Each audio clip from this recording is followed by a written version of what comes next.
Hey everybody, it's Small G Gay with more of the DC 52. This is the fourth week of the DC 52. A lot of people are calling this Women's Week because there were several women's titles released.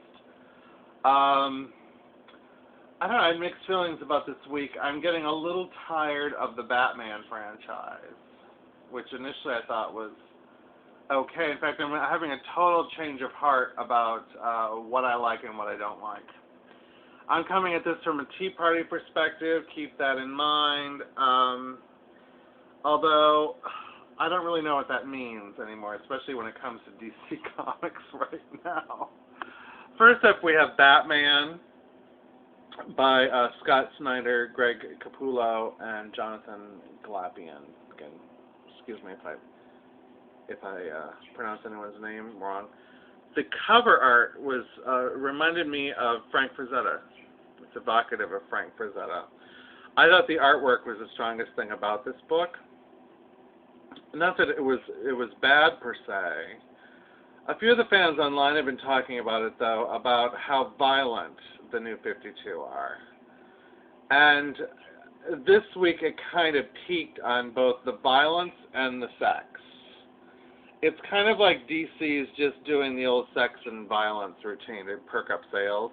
I'm kind of feeling that way. And I feel like the Batman books are really kind of gruesome, you know, and ridiculously dark. And it just seems like there's an unlimited supply of psychotic, mutilated villains out every night. I mean, my God, what kind of culture? It would seem like at this point everyone in Gotham City is like a mutilated, you know, some mutilated mutant wearing a pig's head or something. It's just so over the top that it's kind of a bit much. There are at least like 8 villains in this, you know. And we get to see the new 52 version of Mr. Freeze and Croc, Killer Croc, and Two-Face and Scarecrow. There's several of the Batman canon. I kind of, you know, having been a fan in the 70s, I can remember that most of Batman comics, most of the comics did not even have supervillains in them in the 70s. At that time, it was all about making it realistic and emphasizing the fact that Batman is a detective. This comic also picked up on the detective aspect, and of the 3 or 4, I have forgotten, I've lost track, there's so many Batman comics. I thought this one was kind of, it was more sane than the others. It seemed like, although I liked Batman and Robin because I liked Damian, I liked this one in that, you know, there's a lot of Bruce Wayne. We really kind of get a feel for the Batman's world, although it's the same as it always was as far as I can tell. All 3 Robins that are living are in this. A little confusing because Dick Grayson is a teenager here, whereas he was just an adult prior to this, being Batman himself. A lot of fans are angry that Bruce Wayne is still alive, and frankly, I think it would have been more interesting if they kept him dead. So, I don't know, I kind of liked it better in the 70s when a villain appearing was a treat, you know. Also in the 70s, that was the era where we had Ra's al Ghul and Talia. They're still around, but there were a lot of stories like that that were more kind of adventure or spy thrillers of Batman. A lot of stuff about drug runners and things like that. I just would like to see him more in the real world. I think it's so beyond anything else. I kind of feel overloaded. And when you've read all of these week after week, oh my God, it's just kind of like, who cares? And you know that whatever happens, they'll just bring him back. So, while I think that this is a lovely effort, I'm kind of maxing out on Batman books. In fact, I think next month when I go back to my regular levels, I'm probably going to only keep a couple of the Bat titles. Most of them I think I'm just not going to be interested in beyond reviewing.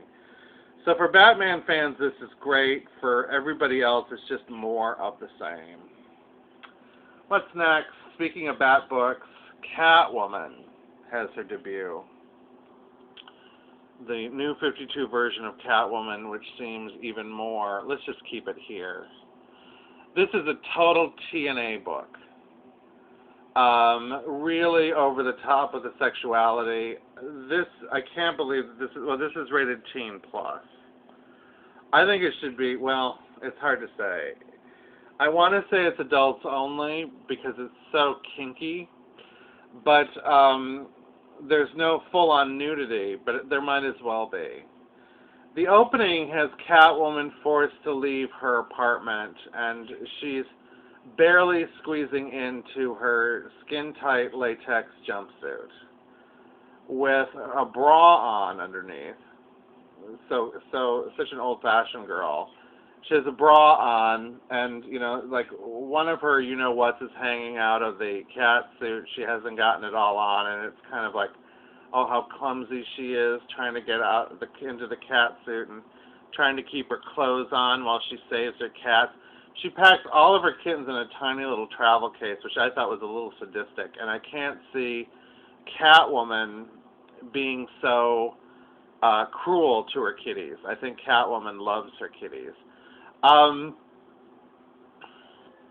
it goes into a kind of, she's got like an older kind of lesbian type woman. There's a lot of lesbian type friends in the DC universe. And she's got this kind of lesbian type friend who helps her out and gives her tips. I don't know how she does because she looks so innocuous. But supposedly she's some crime queen, even though she looks more like Trina Robbins in her kitchen. And she tips her off for a new gig and a new pad. But you got to wonder, like, how stupid is Catwoman that she has to go to this housewife to get her ideas? It doesn't really say much about her, but then her inability to put her clothes on didn't say much about her either. So she gets a new job posing undercover as a Russian bartender in a Russian mafia bar to go find tips, and I'm going to give spoilers. She finds some guy that, you know, roughed her up in the past, and she makes a bloody mess of him, and then it ends. I'll tell you how it ends. Just stop it now if you don't want to hear it, or you know, fast forward or put it on mute. Okay, I'm giving you like 5 seconds. 1, 2, 3, 4, 5.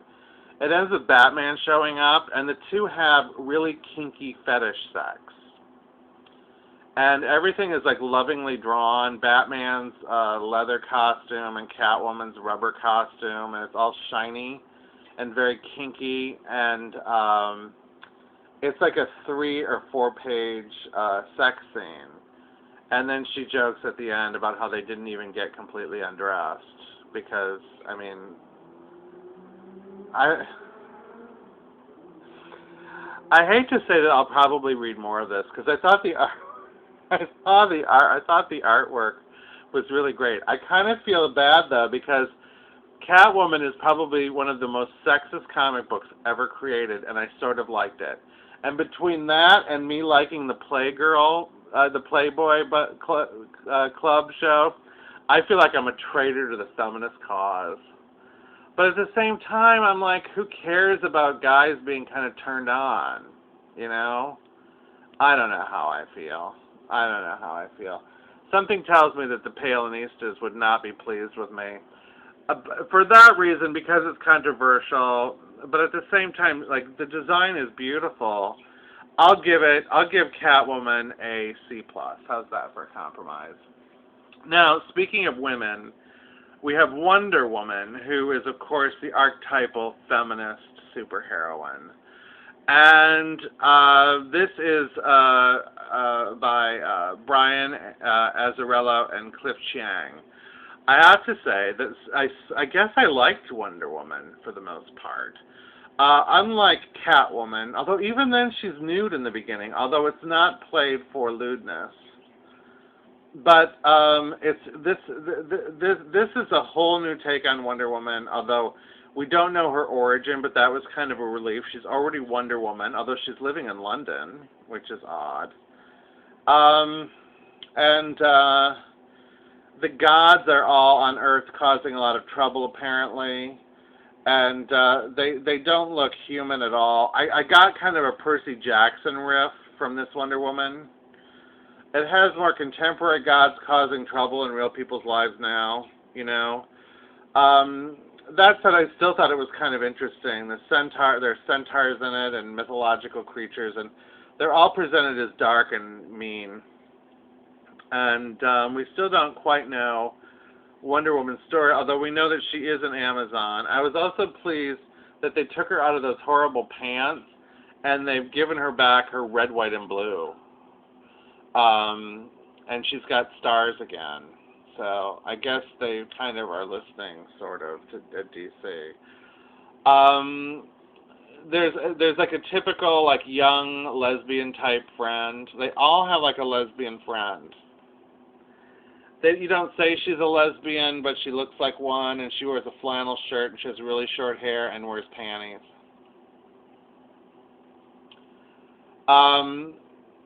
This Wonder Woman is dark.